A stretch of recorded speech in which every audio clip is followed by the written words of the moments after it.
because I really do feel like immigration services are just pretty bad.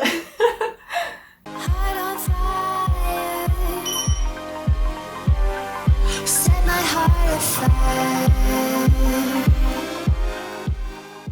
Hello lovely people! Today I want to talk to you about not only a very important topic for every foreigner living in Korea or planning to live in Korea, but also a topic of celebration for me personally, because just a couple of days ago I finally got my F-2 visa.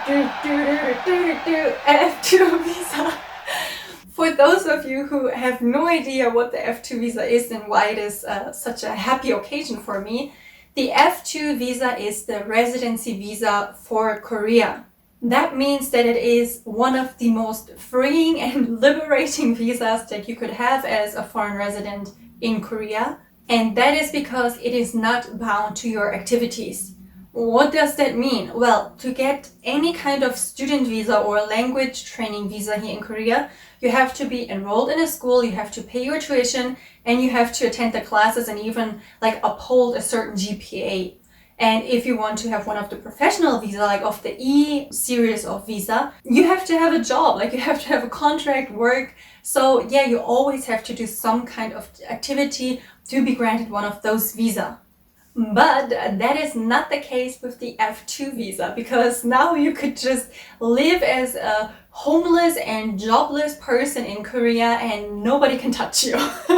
Of course, that is not my goal, but it is just very liberating and freeing, because you don't have to worry about, oh, if I want to change my job, will my visa be terminated? Or, oh, if I cannot make this grade in this semester, will my visa be terminated? There's no more worries like that.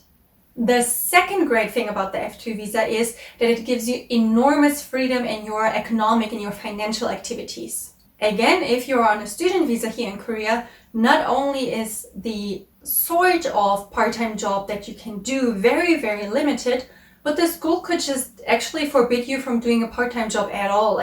Even though the law might allow it, the school regulation can just say, no, we don't want our students to work in that kind of establishment. And then you can just not work there. That's it.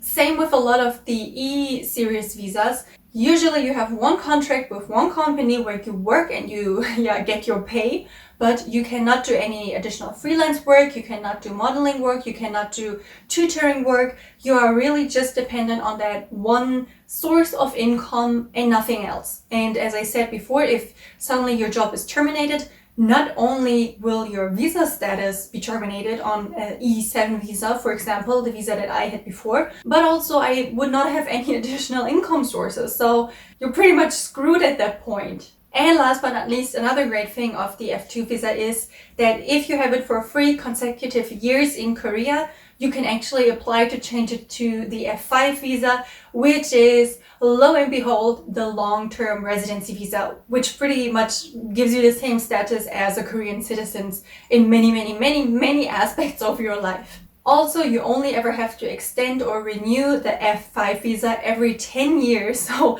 that's pretty easy. And you never have to, fulfill the requirements again. So that is the end goal for me. That is my dream. But yeah, for now, I'm very, very happy and grateful for my F-2 visa, so no complaints there. But in 3 years, I will be sure to try to apply for the F-5 visa too. So while the F-2 visa is pretty great and pretty much what all foreigners who plan to stay here long-term strive for, it is also equally as difficult and frustrating and complex to apply for. I guess the reasoning behind that is that Korea only wants, the most talented and skilled and worthy foreigners living here long-term. So that's why they really pushed up the line of people who can get the F-2 visa. So although the whole process can be really taxing and difficult, and sometimes it even feels like the people at the immigration service are trying to make it even harder for us to apply for this visa, I want to try to give you a simple and clear instruction for how to best prepare for the visa, what you need to get ready for, and let's jump into it. First of all, the visa that I will be talking about is the F-2 visa, and that is the point-based visa. You can also get some of the other F-2-1, 2, 3, 4, 5 visa through, I think marriage is one is like being a second generation Korean or something like that. So I'm not sure about those kind of visa, but the one that you are most likely to apply for is the F-2-7 visa. For this visa, it sounds very simple. You just have to get 80 out of 125 points and that's it. Super easy. So nice, right? Wrong. Yeah, you have to get 80 points out of 125, and to fill up these points, you have like a list of achievements, and every achievement that you can tick off will bring you points. The most important, really the first and foremost important category to get you those points is income. So if you work at some company that just throws money at you, you're pretty much safe and secure to get the F-2 visa. Like Korea wants that kind of people. Highly skilled, highly educated, and highly earning. I'm actually in, I think, the lowest or second to lowest class. I'm not earning much, that is true. But I'm like only 1 point away from the minimum wage class. So yeah, that should tell you something about not trying to get all your points from the income class, because you pretty much have to be a millionaire anyway. If you are, that's good for you. Congratulations. Please treat me to a nice meal sometime. But yeah, most foreigners will not get the bulk of their points from that category. Rather, you might be able to get it from the second category, which is related to education. So the higher the level of education you have, the better, the more points you will get. So of course, a master's degree is better than a bachelor's degree. PhD is even better. And I think the mechanic or scientific fields bring you more points than social studies. Also, if you got a degree in Korea and or with the KGSP scholarship, that is a scholarship from the Korean government, that will also bring you extra points. So keep that in mind. If you're really planning long term, you might as well plan to do your master's degree here in Korea like I did. And the last category of points I would call Korea-related education. So the second category is just like your general education, which kind of degree of education you have.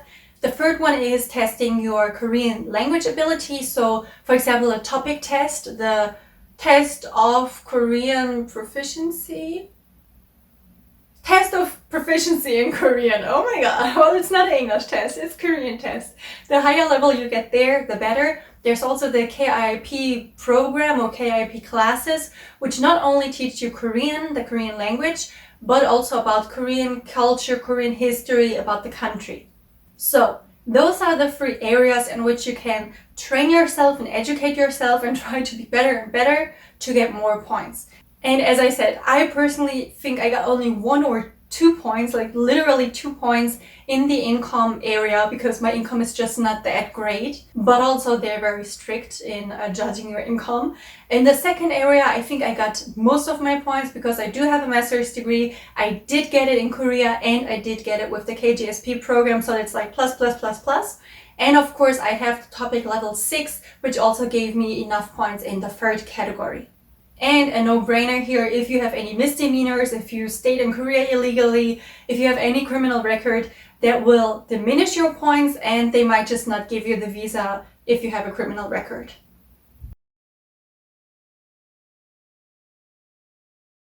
The good news is that if you manage to not only accumulate your points, but also have the right documents or right proof to show that they are truly your points, the rest of the application process is pretty simple. You hand in the bulk of documents that you will have prepared. Then there's a 100,000 won fee, which is about $100, to apply for a new visa, like for a visa change, because you will have to have some kind of visa before. And then there's a 30,000 won charge to make a new ARC, a new alien registration card.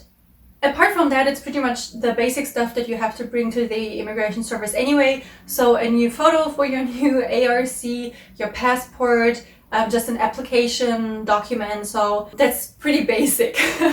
And if your application has been finished and is being processed, so there are no more problems on the side of the immigration service, all the documents are complete, it will take about 2 weeks for your visa to be ready for you. Of course, this is a little bit case by case. It might come out much quicker, it might come out later, but I think on average it takes about 2 weeks for the visa to be ready. However, it usually takes 2 weeks more for the new alien registration card to be ready. So all in all, you should think about at least 1 month before you can really hold your new visa in your hand. By the way, even if you want to file your application and you think you have all your documents ready, but at the immigration service you're being told, oh, you're missing this and this document, which unfortunately happens quite a lot because every time you ask them what documents you need, you get a different answer. You usually don't have to make a whole new appointment to go there and, go all the way to the immigration service. You can just ask them for their fax number and then fax the required documents in. And yeah, that's a much easier way to hand in missing documents. However, overall, I feel like I have to say you should prepare yourself for a lot of frustration. I feel like it should not be that way, but I mean, a lot of things in our world are not how they should be. But the immigration service is not really that helpful to immigrants in Korea. And I mean, I have been there about 25 to 30 times in my almost 5 years here in Korea. And my experience, as well as the experience of most foreigners I've spoken to, were largely negative. Of course, this is most likely not just the case for Korea. For example, I heard from a lot of foreign friends living in Germany that they also had pretty shit experiences with the German immigration service. So yeah, I guess immigration service just has a way of attracting people to work there that don't really like immigrants. But what can you do? It's the only place where we can apply for stuff, where we can get information. So I guess to live in Korea, we will just have to deal with it. I just want to say, both myself as well as many of my friends have had experiences where, yeah, every time you call the immigration service, they will give you different information, what kind of documents you need to prepare. Even if you prepare everything, you can still go there and have a couple documents missing, which also happened to me this time again. So just prepare a lot of patience, a lot of, goodwill, a lot of meditation, and you will be able to get through it all. So yeah, this has been my look into the mystery that is the F-2 visa. I hope it was helpful to you in some capacity. And the last thing that I want to leave you with is that while the F-2 visa is really cool and I can only recommend trying to work towards it, you really have to keep in mind that with my bachelor and master's degree and my study in Korean and living here, it has been pretty much 15 years of work that has gone into the F-2 visa for me. Of course, I did not study for my bachelor's degree back in Germany with the thought that one day I would apply for the F-2 visa in Korea. That's not it. But if you just keep in mind how much work or how much, achievements go into the F-2 visa application, you should not rush yourself. I mean, there is the saying that good things take time, and that's definitely the case for this visa. But if you keep working on your achievements, leveling up in education and income and this and that, Korean language, then it will be definitely possible for you to apply for this visa. And as I said, there are many reasons to do so, so I really have my fingers crossed for you. So for now, let me know in the comments if you have any further questions about the F-2 visa or other visas in Korea. As well, if you have any fun or sad or confusing experiences in an immigration service in Korea or in another country, because I really do feel like immigration services are just pretty bad. Anyway, that's it for today. I hope you're staying healthy and happy, and I'll see you soon. Bye bye!